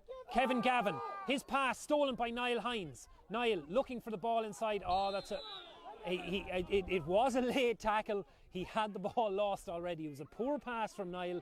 He'll be the first to say that himself. But despite the fact it was a poor pass, James Brandon still came in, took him out to make sure he couldn't go for a return. Not that a return was going to come, but he took him out, make sure he couldn't go for the return, and thus we have a free in. Owen Fallon standing over it. 1 goal and 8 points to Creggs. 7 points to St Aidan's. 4 point lead for Creggs. Owen Fallon hoping to peg that back to 3 with this free kick. He stands approximately 40 metres out from the Creggs goal, road end of the ground. Right foot, swings it in and swings it between the uprights. Good free, so there's now back to a goal between the sides. Again, that moment of quality, that moment of brilliance from Noel Gately, that's all that separates the teams at the moment. 1 goal and 8 points for Creggs, 8 points for St Aidan's. We're just coming on for 10 minutes into the second half here. It is all to play for. I see Ray Kennedy gone into full forward there now. Shane Byrne gone back out for a spell at midfield. This time it's Creggs going for the short kick out. They chip it for James Brandon. James Brandon to James McCaig. Out to Paul Brandon. Paul Brandon carries the ball up past the centre spot. Dinks the ball down. Cathal Kelly out very, very well. Wins the ball. Back inside to Shane Byrne. Shane Byrne doesn't gather at the first attempt, so he's under a little bit of pressure now here from Matthew Brown. But he does well. Ball worked out to Cathal Dolan. Cathal hoping to get into the game a little bit more in this half. You'd hope that with the wind there'd be a bit more possession. Keith Waldron back to Owen Fallon. Owen Fallon to Shane Byrne. Shane puts boot to ball. Not the best option in the world. I'd say he wasn't miles off, but he wasn't miles off. Maybe half a mile, something like that. Not probably the high percentage shot. Though I say that, I was in the Hyde last weekend for that spectacular game between Cloningale and St Bridget's, and I was amused by the eulogising of Cathal Shine's late equaliser from 55 metres. A fantastic kick, let there be no doubt about it. A brilliant strike. Completely the wrong thing to do in the circumstance, but sure, look, hindsight is 2020, winners write history and all that. Shane Dowd takes possession for Creggs, wins a free for himself. Too far out to go for a shot, but still a good attacking position. It's Creggs in possession, a goal to the good, in possession, out on the left-hand side, 45-metre line. Shane Dowd plays the ball in. Ronan Dowd has got in behind, but Gary Kelly does very, very well. Excellent play from Gary Kelly. Gets the ball out to Cathal Dolan. Cathal Dolan down towards Ray Kennedy. Ray trying to get around James Brandon. Ray gets the ball into his hands. He's been pushed out over the sideline, is the only way to describe that. And again, given the strength of the wind, it's a tough angle, it'll be a tough free, but you'd have to wonder now. I don't see Terence going out for it. We're looking at, I'm going to say the first substitution on the St Aidan side. Darren McCarthy did come in the first half, but he came in very, very briefly as a blood sub for Donald Kelly. This time we're looking at James Corbett. I think it's James Corbett. It's either James Corbett. Now, I got codded last week because Adam Cummins came in wearing James Corbett's number just to throw me off. So I'll have to get that, but I think it. I think it could be James, all right, but I won't trust myself, and all I can say is my apologies to the two lads that I'm not 100% sure. But anyway, so James is in, and they go short with that free kick. Ball now worked to Owen Fallon. Owen back out to Donald Kelly, and back out to Cathal Dolan on the sideline. Cathal playing it back inside. It's Donald Kelly now in the top of the attack. He's dispossessed by James McCaig, and Shane Dowd picks up the scraps. We have a ruck ball. Shane Byrne gets in to pick up the loose possession, though I don't know where he thought he was going either. There's an awful lot of traffic here in the corner, and eventually it's given as a free out for Creggs. Eventually it's given as a free out for Creggs, as we look here to see, I don't know, are we going to have an injury stoppage? A couple of Creggs guys on the ground. Matthew Brown again. I have to say, as an impact sub, Matthew Brown has made an awful lot of difference. He's come into the Creggs team here. He's handled an awful lot of ball. He's added plenty of support play. I suppose there's an element of horses for courses here. If you're going to have long kickouts, a man with the power and strength of Tom Fleming is a good man to have under the kick-out. But when you need to run the ball a little bit more, a player like Matthew Brown is probably what's called for. So St. Aidan's here after conceding another free, and there's a suspicion now that I'd say Andy Higgins might be joining Owen Fallon and Niall Hines in the book. He was a little bit high, not the hardest hit in the world, but yet no surprise there to see yellow for Andy Higgins. So still, we've had a little bit of a quiet patch here. A lot of mess and foostering in the corner. 12 minutes gone at this stage. Keith Waldron gets in well to win the ball. Now again, Owen Brown, I'm glad to see that the referee didn't give him any more than just whistle for a foul there. He did go in high. It possibly even was a bookable offence, but as I said in the first half, it was, his first yellow card was extremely harsh. So I'm quite happy to see that it was just a foul there and no second sanction for Owen Brown, the Creggs defender. High ball in, touched out for a 45, and now St. Aidan's will try and see can they do something with the 45. I see Darragh McCarthy going in now. And I can hear George Daigan's dulcet tones on the sideline. Whatever Darragh is doing, it's not what he was supposed to do, is fair to say, based on the strength of that shout. Darragh has gone in. He's replaced Ray Kennedy. So that may involve a reshuffle. Usually Darragh would be more inclined to be involved in the backs, but we'd have to see. That might be a change. Owen Fallon's 45 is going to drop a little bit short. There was a load of wrestling under the ball. I see Darragh McCarthy. He was under the dropping ball. He was lying on the ground. I have no idea what happened, but I do know this. It's a free in for St. Aidan's, and it's been brought in straight under the posts. So instant positive impact from Darragh McCarthy there. Looks like Terence Kelly is going to be the man. To kick this one. Terence chips it over the bar, sure enough. And that leaves us, again, we're down to just 2 points at this stage. So St. Aidan's, 9 points. Creggs, a goal and 8 points. This game is absolutely and completely in the balance. Now, referee Dermot Lyons holding things up again. I think he wants to talk to somebody. He wants to talk to James McCaig. James, I think, was the man who was deemed to have fouled Darragh McCarthy under that 45. So whether he's had words with Dermot Lyons or what, I don't know. But either way,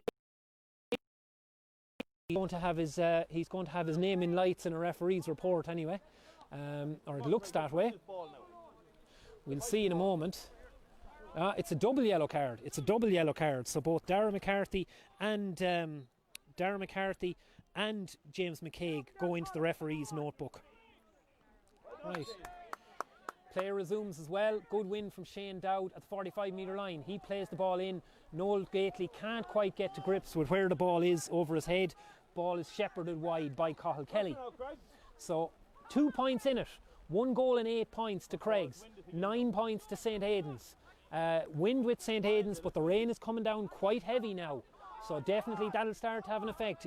It has the aroma of one of those games where we're going to have, at some stage in proceedings, we're going to have a dropped ball, a slip from a cornerback or something like that, and in a game that's as finely poised as this, that could lead to a goal, that could lead to the winning or losing of the game.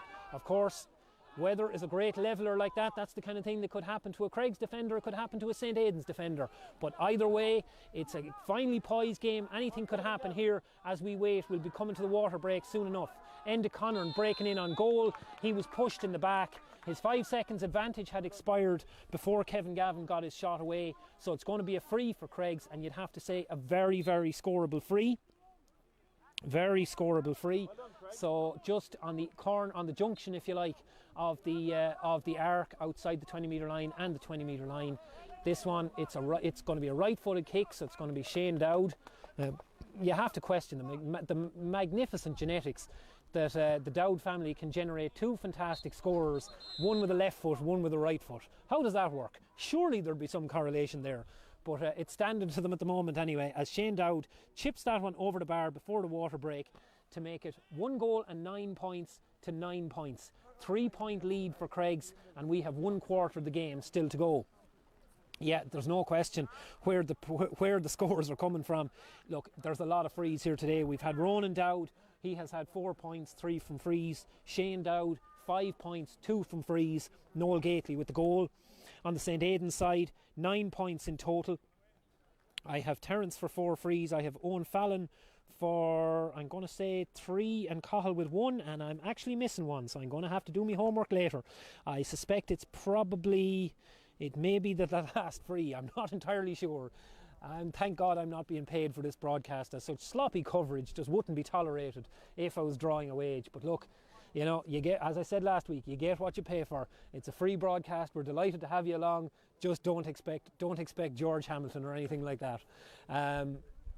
Although I may feel tempted to utter danger here at some point. Hopefully in front of the Creggs goal at some stage.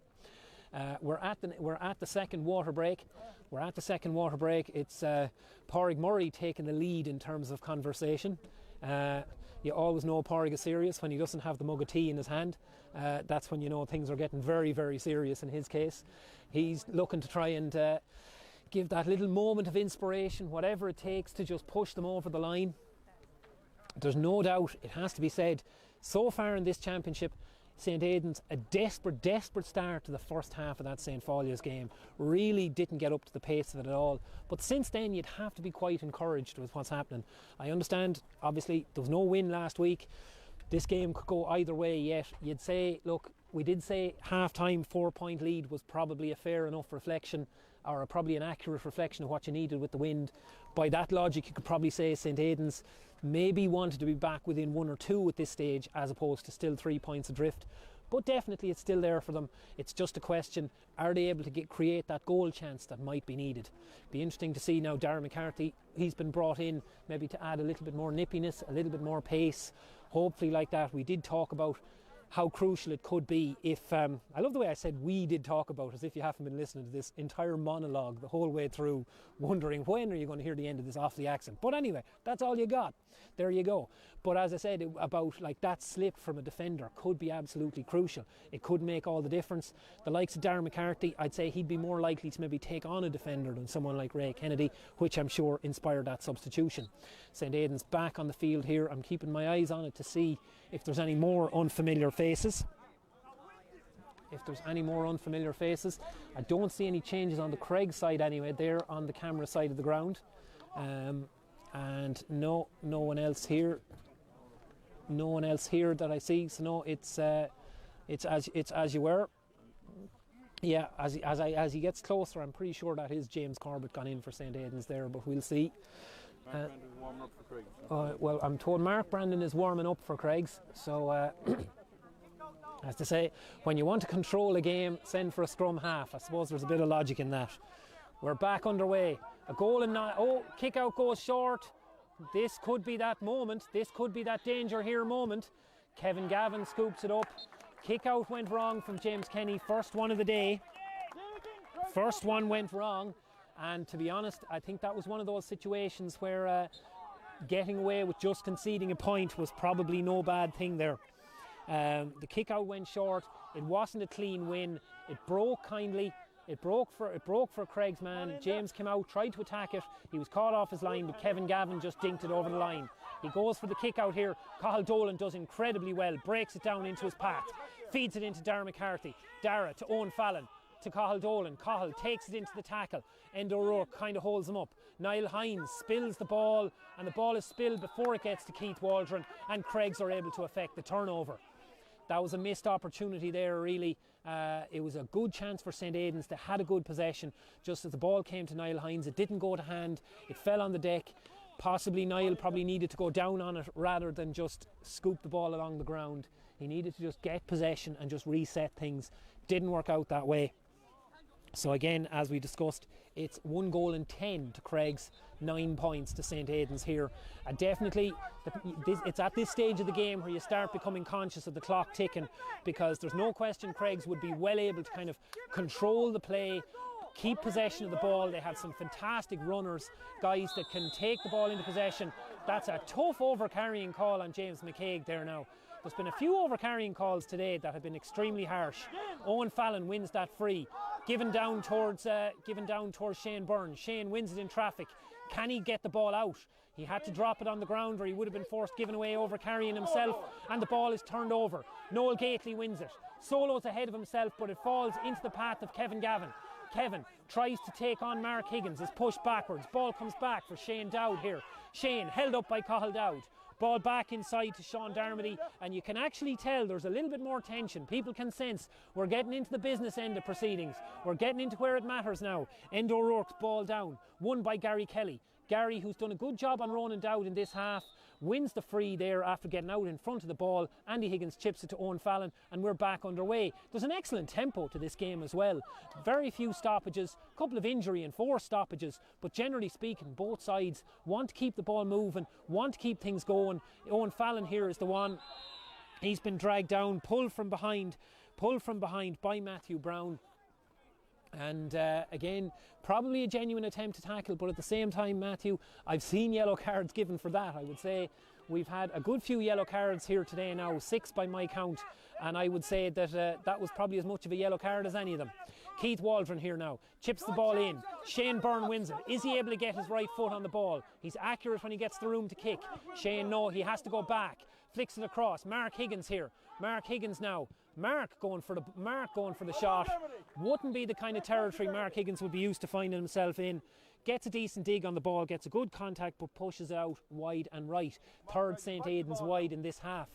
So good possession, good play, but at the same time you'd really like to see those scores going on the board, because like that, Creggs have 110 already on the board, St. Aidan's have 9 points.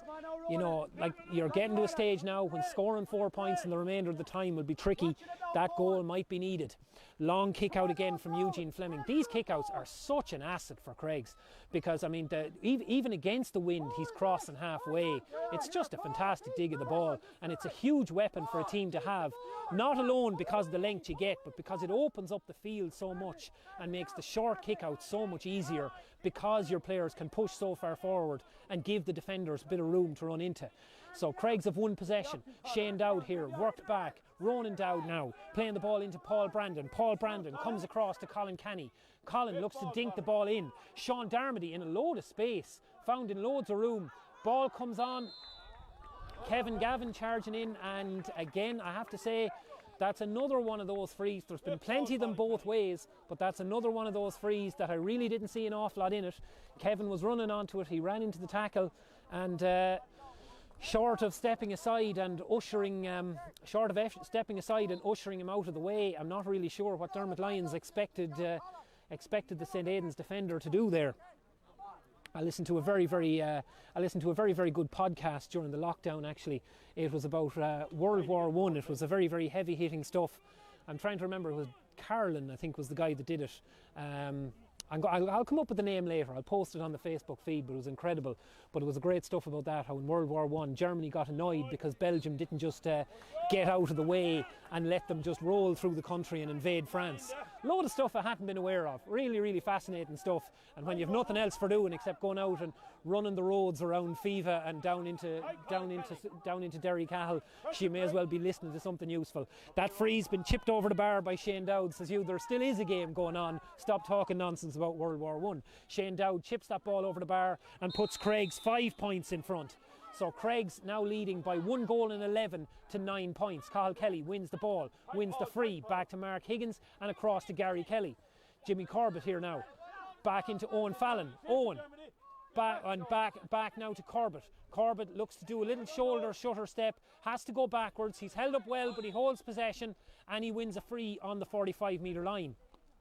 This is one where it's a tricky one for long range kicks off the ground, just even on account of your footing and everything. Actually, I see Owen uncharacteristically here, he's going for it out of the hand. He's going for it out of the hand, so we're he's going for it out of hand, so he's going to try and put it over from about 40 metres here. He'll definitely get the range, he puts it up, but I think he's pushed that one wide. You'd have to say shooting has just let the side down a little bit in the second half. That's 4 second half wides and 4 second half wides and 3 second half points. In total you're talking 9 wides. 9 wides for 9 points is not an awful lot. As we have another change on the St. Aidan's team, it's Brian Coyle coming in. My God, they just will not wear the right jerseys. Brian Coyle coming in wearing number 15 instead of number 5. I'll tell you, thank God I know who they are, because they'd absolutely kill me if I was doing it for the paper and I didn't know them. But Brian Coyle anyway comes in to replace Mark Higgins. Creggs still leading by 5 points here. 1 goal and 11 to 9 points. Referee waiting for the OK from the sideline to allow play to continue. Linesman over on the far side there having a good chat with George Aidan. George is a sound fella, I'm sure it's a lovely conversation. Long kick out from Creggs, won again by Matthew Brown. It has to be said, Matthew Brown's introduction here has been a hugely significant element to this game. He's made a very, very meaningful contribution to the Creggs cause here. He's done very, very well, and I'll tell you, in terms of putting his hand up to Ger Dowd and his selectors and saying, lads, I don't want to spend the first half of any more games sitting on the bench watching, he's definitely done that. There's another free here now for Creggs at midfield, and you'd have to say a combination of with the clock ticking and that 5 point lead, Creggs in a very, very good situation here now as they wait with Mark Brandon waiting to come on. Long ball, that's a slightly aimless ball, not unlike I said earlier. Aidan's hadn't really given away the ball with those long aimless passes. Creggs hadn't done it either, and James Kenny is able to win, work the ball down, and now here's Cathal Dolan trying to win the ball down on the right hand side of the attack, and he does that, dinks the ball inside to Terence Kelly. Terence Kelly now gets back onto his left foot, looks for the pass, he's looking for Andy Higgins but he doesn't quite find him, and James McCaig again has chipped in, and he's won an excellent ball there now. James McCaig has really stepped up. He's had a few disagreements with referee Dermot Lyons, but there's no way they could consider taking him off, because overall he's done very, very well. He's set up another attack here that's led to Noel Gately. That's brilliant. There's no two ways about it. That's absolutely brilliant. A stunning goal from Noel Gately. James McCaig with the interception. And you'd have to say that is almost certainly game, set and match here. James McCaig with the interception, sent it forward to Noel Gately. Gately, he got onto his right foot. He could have tapped the ball over the bar. A lot of full forwards would have tapped the ball over the bar. He smelled blood in the water, and like a great white shark, he has just absolutely mauled St. Aidan's there now. So Mark Brandon coming on to replace Colin Kenny on the Creggs team. But you'd have to say now it's just a case of trying to see it out from Craig's point of view here, because 2-11 to 9 points is a very, very different complexion. Paddy Kenny has come in for St. Aidan's. He's replaced Terence Kelly actually, and he's replaced Terence Kelly as St. Aidan's try and do something to change this up and see if they can't salvage something out of this game. You'd have to say it's a disappointing kind of scoreline, because there's no way, under no circumstances, has there been 8 points between the teams here today. It's been a very competitive outing. St. Aidan's shooting has let them down. There's no question Creggs have been the better side. They've had that extra bit of class, that extra bit of clinical nature up front with their finishing. I mean, as evidenced, Ronan Dowd with 4 points, Shane Dowd with 6 points, Noel Gately with 2 goals. That's 3 excellent. We have two more subs for 2 more subs shaping up for Creggs here. 26 and 28 coming on for Creggs here as we wait for this St Aidan's free over on the right hand side. Now Terence Kelly has gone off, so we're looking at another left footer here. Looks like Cathal Dolan is actually standing over it, though he doesn't have the demeanour of a man who really wanted to take the free there. Instead he does a quick 1-2 with Dermot Tracy, comes back onto his left and then hoists it up. That's a real hit and hope. This could go anywhere. It's Paddy Kenny fighting for it, but Paddy Kenny doesn't win it. So the ball is cleared. Brian Coyle getting out in front of Kevin Gavin, and this is where Creggs are at their most dangerous. They have a huge amount of pace in the team. They're on a fast break. It has to say, now, shot selection really for St Aidan's point of view was not great there at all, because if Cathal Dolan was going to shoot his left foot, the time to do it was from the free, not with the quick 1-2 and shooting off balance. Anyway, St Aidan's have managed to regather. Creggs have the ball. They're working the ball around midfield. Ronan Dowd here. Ronan Dowd feeling the ball back into Owen Brown. Owen Brown to Sean Darmody, who's played a much more advanced role in this half. Sean Darmody playing it out to Shane Dowd. Drops the shoulder to try and sell the defender, then plays it inside. Ball goes inside, and that's another Creggs point. Enda Conneran with the score. Lovely just drop of the shoulder from Shane Dowd. He just threw the defender off there, fed the ball into Enda Conneran, and he was able to slot the ball over the bar to actually make it double scores at this stage. So we have Kevin Raftery coming on for Kevin Gavin on the Creggs side. That's 26 for 13 as I write down. We're still waiting on Owen Connor, and he'll be the next man in. But 2 goals and 12 points to 9 points. No question that's a harsh reflection on how St Aidan's have performed in this game, because, and I say this with no bias whatsoever, this has been a quite impressive performance in a lot of respects, albeit shooting has let the side down. Not quite the same killer instinct in front of goals. The right side, the better team is going to win the game. I won't say the right side, I'm not going to sell out that much. But no, the better team is going to win the game. Creggs leading by 12 to 9 points at this stage. So barring a miracle, it will be a Creggs victory. But having said that, it's been an impressive St Aidan's performance, with a lot to again be positive about in advance of next 2 weeks time, and what looks like it'll be a kind of a crucial knockout or relegation game against Kilbride. Again, St Aidan's with the short kick out here now. Overall, the short kick out has worked. Just in this half, it's a pity really the long kick out option wasn't there to the same extent. Owen Fallon carries the ball out of defence, feeds it to Darragh McCarthy. Darragh McCarthy hesitates, doesn't really see anything going on up in front of him, gives the ball back to Owen, and now in turn it's work to Keith Waldron. Keith carries the ball forward. Good movement from the centre back. He plays it into Cathal Dolan. Cathal now carrying the ball in, tries to look for Gary Kelly, but Gary just wasn't facing the play at the right time. Gary was trying to get a bit of pace going before turning his head back. The pass just came at the wrong split second, just when his head was turned the wrong way, and again Creggs win it. Kevin Raftery to Ronan Dowd. Ronan trying to work the ball out of heavy traffic. He's given a high ball up, and Cathal Mears has got down well to win that ball. That's excellent bravery from Cathal Mears. 50-50 ball, knew he was going to take a hit, got down and won it. And now he's going to hoist the ball into the area. It's James Corbett, Paddy Kenny fighting for it in there, but instead it's James Brandon for Creggs. James Brandon for Creggs plays it back out, just about gets the ball to Matthew Brown. Matthew Brown carrying the ball here down the right flank. He has a simple hand pass inside, which he doesn't want to use for some reason. Instead goes back to Shane Dowd. Shane Dowd playing the ball to Enda O'Rourke. Enda O'Rourke, good turnover one, James Corbett. James Corbett into Cathal Dolan. Feeds it to Cathal Dolan, right-footed kick from Cathal Dolan. That one, unfortunately, is put wide. No two ways about it. Inaccuracy has been an issue, and that is the final whistle. That crept up on me quickly there now. 4 minute stoppage time. It was a long water break. There probably could have been a bit more, but look, it wasn't going to change the result. It has finished here at Creggs GA Club. 2 goals and 12 points to Creggs, 9 points to St Aidan's.